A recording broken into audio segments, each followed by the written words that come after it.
Episode 2: The Light and the Dark. Suddenly, a chill ran down the spine of every guest at the celebration. A peal of cold, cruel laughter echoed through the hall, like the sound of ice cracking on a frozen lake. Then, in a flash of icy light, the Winter Matriarch appeared. She was a tall, imposing figure, dressed in a purple flowing gown. Her skin was as pale and translucent as the driven snow, and her lips were curled into a cruel sneer.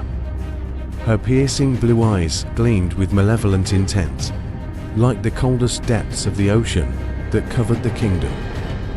The guests fell silent, their hearts pounding with fear. The Winter Matriarch was a powerful and unpredictable being, and her presence was never welcome. "I come not in peace," she declared, her eyes burning with malice. "I come to curse this kingdom and plunge it into an eternal winter." The crowd gasped in horror. The people of Celestia had never known the bitter cold of winter, and the thought of their world being forever locked in ice filled them with dread. The Spring Matriarch stepped forward, her eyes flashing with defiance. "How dare you threaten my people?" she demanded. "What have we done to deserve your wrath?" The Winter Matriarch laughed, a cruel sound that echoed through the hall. "Your crime is your joy. She said. Your happiness is an affront to me, and I will not rest until it is extinguished." With a wave of her hand, she unleashed a blast of icy wind that swept through the hall, withering the flowers and silencing the music. The guests huddled together for warmth, their faces pale with fear.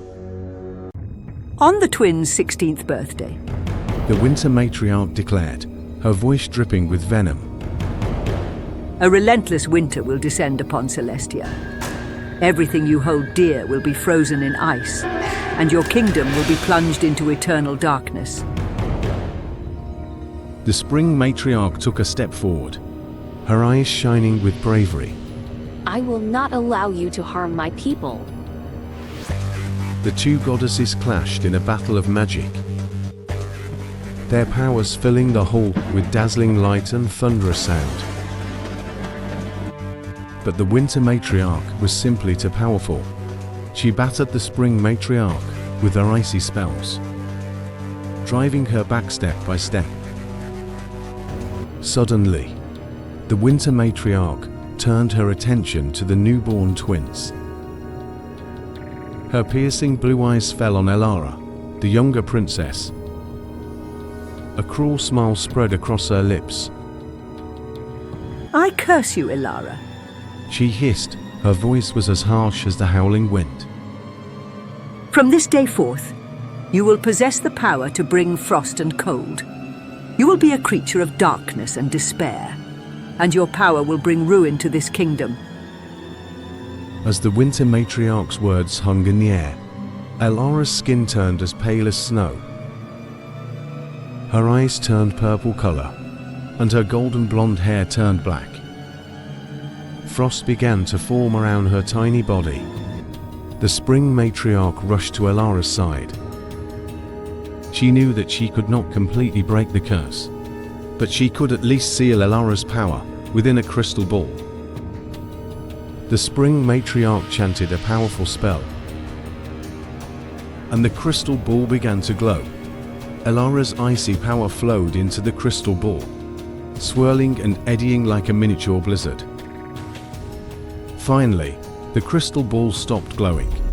The Spring Matriarch held it up, her face pale and drawn. She was completely exhausted. "Your efforts are futile." The Winter Matriarch laughed. Elara's power cannot be contained forever. One day she will break free and destroy this kingdom. The Spring Matriarch turned to Anya, smiled weakly. "My daughter," she said, her voice weak but filled with love. "I have given you all of my remaining power. You are the chosen one. You are the one who will save the kingdom. The Spring Matriarch's body began to glow.